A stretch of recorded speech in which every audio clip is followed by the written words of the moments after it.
Why not? I'm good with plants. I love cannabis. I'll be rich. Welcome everybody. We are winter growers, Damon and Sonja. We have a small edibles business in Maine. We produce our own small batch artisanal edibles. And we've been doing this for 10 years now and would like to share what we've learned over the years with you. And yeah, when we started, we thought the same thing, right? We're good with plants. That's we right. like cannabis. Yeah, got some space to grow. And so today we're going to share with you 5 things we wish we'd known before we started the cannabis business. First point is going to be written out: handling paperwork. Growing cannabis means tons of paperwork. I had to learn to do bookkeeping, which I had like really zero experience with. Or interest. Or interest, that too. So there's that whole aspect. You also need to learn all the guidelines and rules that the state. There are a lot of ridiculous rules. And the rules keep changing, so you gotta stay on top of it. Right. It's basically everything you do, the state wants some sort of certification for it. And a cut. And a cut They as want well. money mostly. Which leads to the next one, doing taxes. Also a bit more complicated than other businesses because, you can't deduct anything that's not cost of goods sold. So basically, lots of things that a normal business can deduct, a cannabis business cannot, which makes it often much less profitable than you'd think. It's amazing how much of a difference taxes make in terms of that. And also there's a difference between the state taxes and the federal taxes. So you have 2 different ones. And we were lucky that we found a good bookkeeper who's on top of all that, accountant, who knows the rules and knows, what we can deduct and what we can't. Finally. That took us 10 years almost. Yeah. Social media management, hiring people. Basically, if you think that the job is about growing cannabis, it only is in the very beginning, and then of course it's just like any other business where you're mostly managing. Yeah. Finding space and equipment. It is a very space-intensive, I almost wanted to call it hobby, but it's not a hobby, it's our job. So Space-intensive hobby too. It's not just finding a place where you put your plants. That is one thing, which you also need space for, but then what do you do with the harvest? Right, yeah, so most of the work is after the plant is cut, actually, and most people, they grow a bunch of plants and then they are like, what do I do now? So climate controlled space, trim crew. They need a place to be, and then also the kitchen. Like we have now a commercial kitchen that we had to find a space for. We started off really like here in our house kitchen, but that got much too small fairly quickly, and so it's an equipment and space heavy. It's a heavy job. business. Yeah. Real estate. Yeah. It's kind of a real estate job. Overcoming stereotypes. The stereotypes are going away more and more so the longer the cannabis industry is existing. But at first it was super difficult to find reliable people to show up to work semi on time. Right, or not super stoned, like dangerously stoned around the equipment.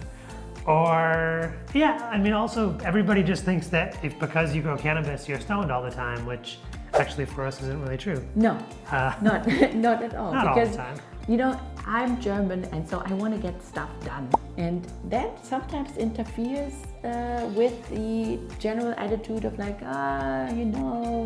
kommst du heute nicht, kommst du morgen, if not today, then tomorrow. I gotta feed my goats first. Right. And we had like lots of interesting characters. Yeah, and one thing is like in an edibles kitchen, never lick the spoon. Yeah. And a good story about that is we had an employee who did lick the spoon a couple times actually. The second time before we let her go, she licked the spoon quite a bit when she was cleaning up, and then called me an hour later approximately. I cannot feel my legs. Yeah, she was sitting in her car and she couldn't leave her car or drive, and she couldn't feel her legs, she was saying. And so it was pretty entertaining at the time, but maybe not for her.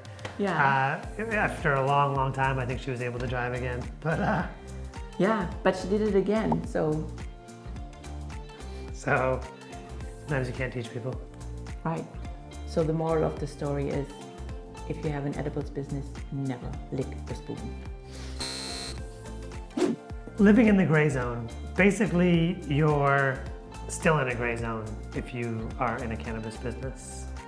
It's legal in Maine, but it's not federally legal. And so anything that has to do with the federal government, which is kind of everything, is a problem. So Yeah, at first, even finding a bank account, it's not that they don't want your money, but they are actually not allowed to take it because it is cannabis money. And so what do you do without a bank account? Like all the things that we take for granted, at first at least, now there are ways around it, did not work for us.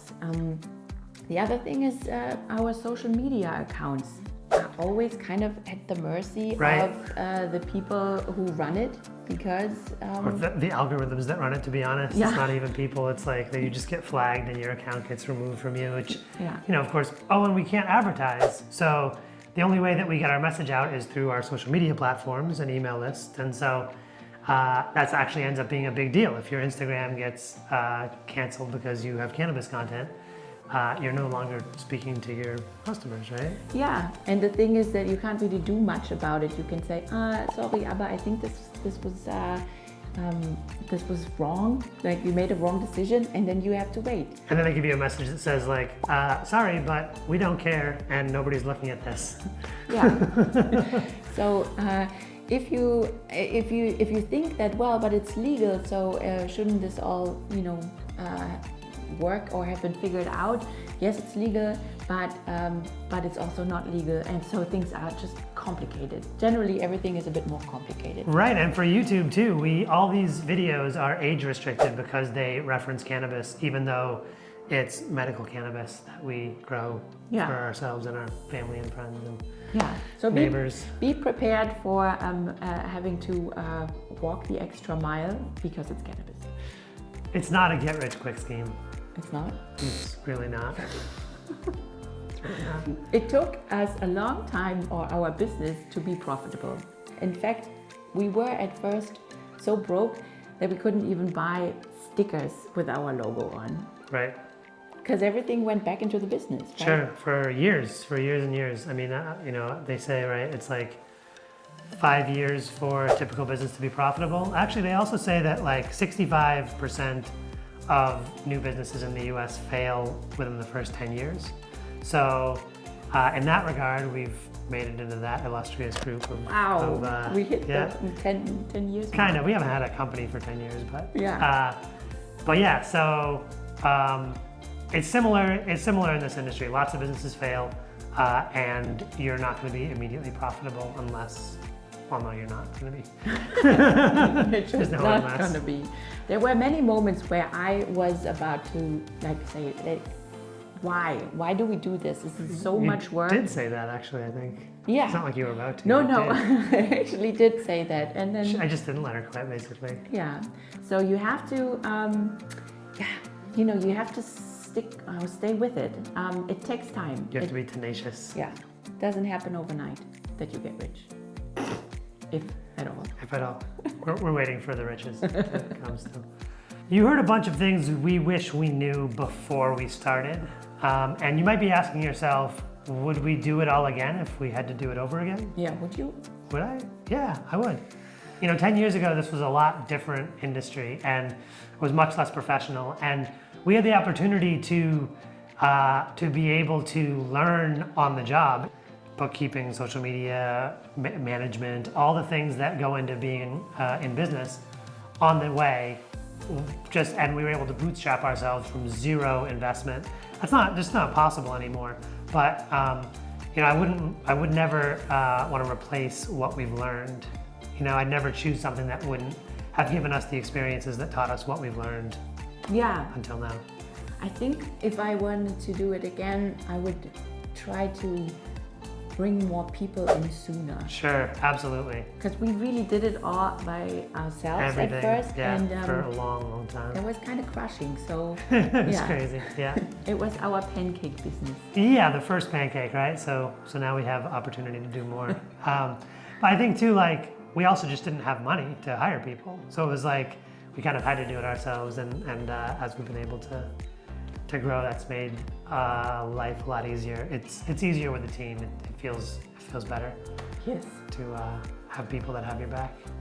Well, we hope that gave you an idea of what it's like to have a cannabis business. Of course, there's more to it. There's always more to it. If you liked what you saw, then please subscribe and keep questions coming. We are happy to answer them. Love to. So, Chapman und lächeln. Durch Chapman and National.